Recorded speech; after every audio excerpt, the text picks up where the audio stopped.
পশ্চিমবঙ্গের প্রত্যন্ত একটি গ্রাম মিন্দাবা। ঘন জঙ্গল, কুয়াশাচ্ছন্ন সন্ধ্যা আর আর লোককথায় ভরা এই গ্রাম। উফ, বিক্রমটাকে বললাম একটু এগিয়ে আসতে, জানি না এতটা দেরি করছে কেন। এদিকে ওর বাড়ির রাস্তাটাও তো আমি জানি না, যে একা একা যাব। দূর, নতুন মনে হচ্ছে তো এদিকে। আগে কখনো দেখেছি বলে তো মনে হয় না। বাবু নতুন এসেছেন নাকি? নতুন এসছি, এই প্রথমবার এক বন্ধুর বাড়িতে। তার নিতে আসার কথা ছিল, জানি না কেন এতটা দেরি করছে। এদিকে তার বাড়ির রাস্তাটাও আমি ঠিক চিনি না। তা বন্ধুর নাম কি? যাই হোক, সন্ধ্যের আগে তাড়াতাড়ি চলে গেলেই ভালো। ওই দিকটা আসলে ঠিক ভালো না। এই এই যে এসে গেছে। কখন থেকে অপেক্ষা করছি তোর জন্য, এত দেরি করলি কেন? আর তোর বাড়ির রাস্তাটাও তো জানি না, যে একা চলে যাব। ওই একটু আর কি দেরি হয়ে গেল। তাহলে এলি বল অবশেষে? সেই কবে থেকে বলছি চল যেতে যেতে কথা হবে। চল চল, সেই কখন বেরিয়েছি জানিস, পেটে বিশাল টান ধরেছে।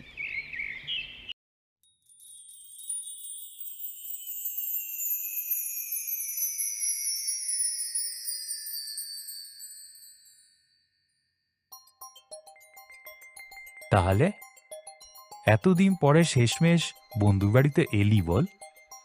কেমন কাটছে? সব ঠিকঠাক তো? সব ঠিকঠাক চলছে, এখন তো মোটামুটি ভালোই আছি। উফ, বড্ড খাওয়া খেয়ে ফেলেছি রে।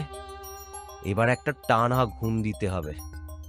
চল শুয়ে পড়ি, সকালে উঠে বাকি কথা বলবো।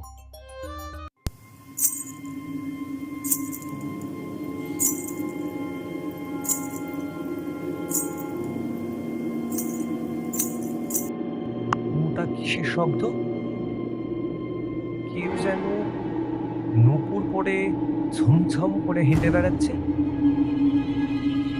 এত রাত্রে আবার কে নূপুর পরে এরম করে হেঁটে বেড়ায়? যাকে শুয়ে পড়ি।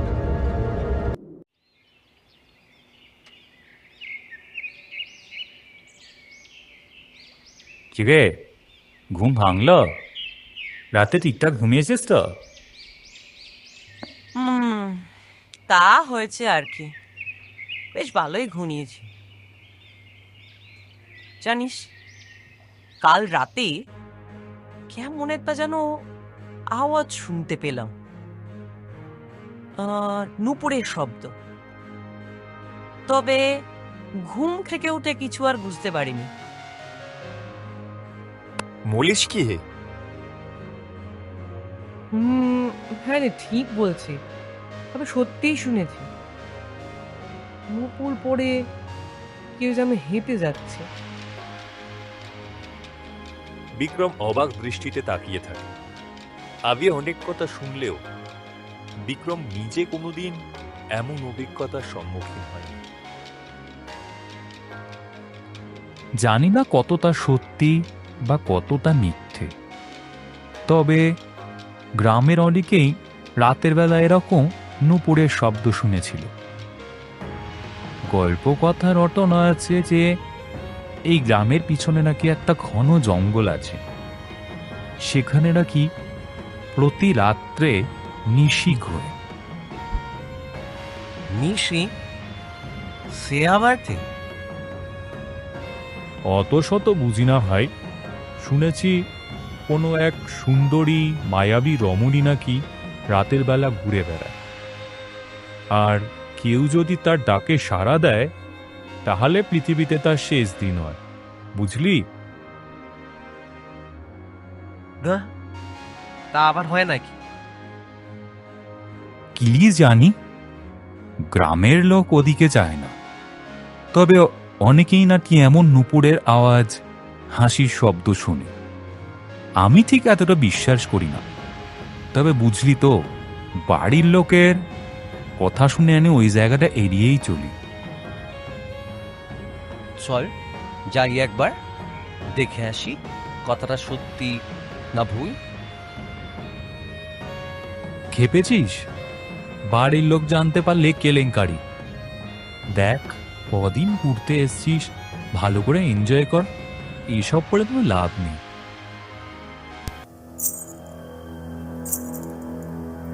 রাতে শুয়ে রাহুল আবার নুপুরের শব্দ শুনতে পায়। তবে এবার রাহুই, রাহুই,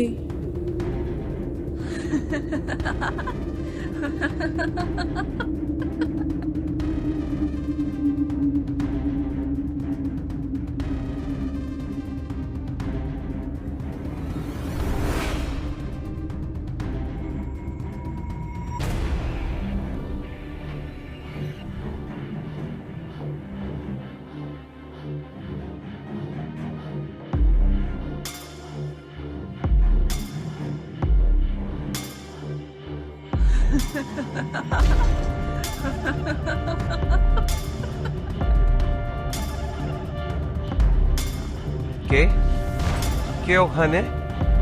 দাঁড়াও বলছি। ওই কেন, আর তো দেখতে পাচ্ছি না। রাহুই,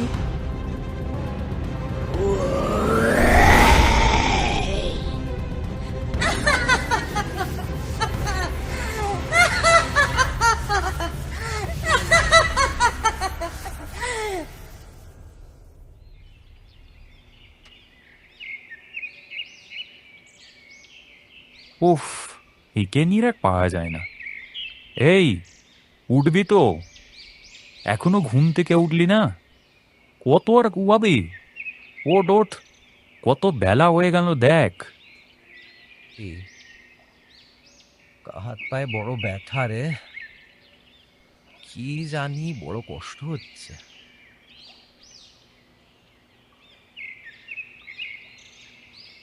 কই দেখি দেখি, শরীর খারাপ করলো নাকি? ও কে রে, তোর গালেও ডাকি সেরদা, রক্ত করছে, মুখটাও কেমন ফ্যাকাশে লাগছে। কিরে, কি বলো? ও তেমন কিছু না, ছাড় ছাড়। কি জানি, ঘুমাতে ঘুমাতে গালে হয়তো নোক লেগে গেছে, ও কিছু না। শোন না, তুই যা, আমি আরেকটু ঘুমাই, আর দরজা জানালাটা বন্ধ করে দিয়ে যা। সারাদিন রাহুল খুব বেশি কথা বলে না, বাইরেও যায় না। বিক্রম লক্ষ্য করে রাহুল হঠাৎ অন্যরকম আচরণ করছে। জিজ্ঞাসা করলে কিছুই বলছে না। তার মনে কেমন একটা সন্দেহ হয়।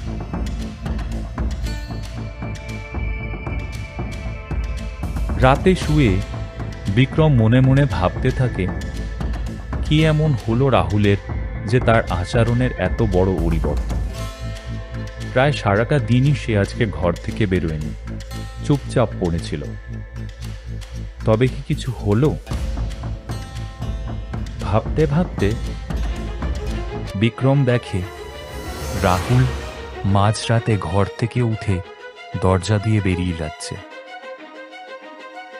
এদিকে বিক্রম কিছুই না জানার ভান করে শুয়ে থাকে, যেন সে কিছুই দেখেনি, কিছুই লক্ষ্য করছে না। চুপিসারে বিক্রম ও রাহুলের পিছু পিছু হাঁটতে থাকে। হঠাৎ বিক্রম লক্ষ্য করে রাহুল বনের দিকে যাওয়ার রাস্তা ধরেছে। যতদূর মনে পড়ে, রাহুলকে এই রাস্তাটাকে আমি দেখাইনি। এটা তো বনে যাওয়ার রাস্তা। ও জানলো কি করে? তবে কি? এই সব কিছু ভাবতে ভাবতেই বিক্রম হঠাৎ অন্যমনস্ক হয়ে যায়। আর হঠাৎ করে রাহুল তার চোখের আড়াল থেকে সরে যায়। সে আর রাহুলকে দেখতে পায় না। চারিদিক ঘুরে ঘুরে সে রাহুলকে খুঁজতে থাকে। চলতে চলতে হঠাৎ বিক্রমের পা কিছুতে আটকে যায়, আর সে মেঝেতে পড়ে যায়। মেঝেতে পড়ে গিয়ে বিক্রমের চোখ থমকে যায়। সে কি দেখছে? কিভাবে সম্ভব হলো এটা?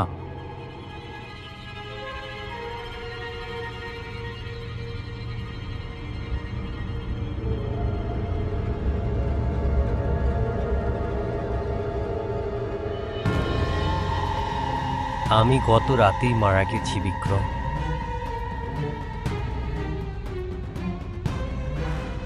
কি করে হলো তোর সাথে এমন? কিভাবে হলো? আমাকে সবটা বল তুই।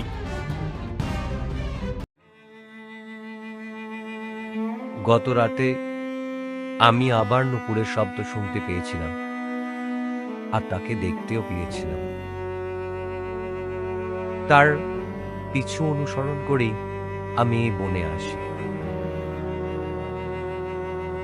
দেখ, আমি মরে গেছি বিক্রম, কিন্তু তোকে বাঁচতে হবে। তুই এখান থেকে যত তাড়াতাড়ি সম্ভব পালিয়ে যা। চলে যা এখান থেকে তুই, না হলে তুইও আমার মতো। বিক্রম, বিক্রম,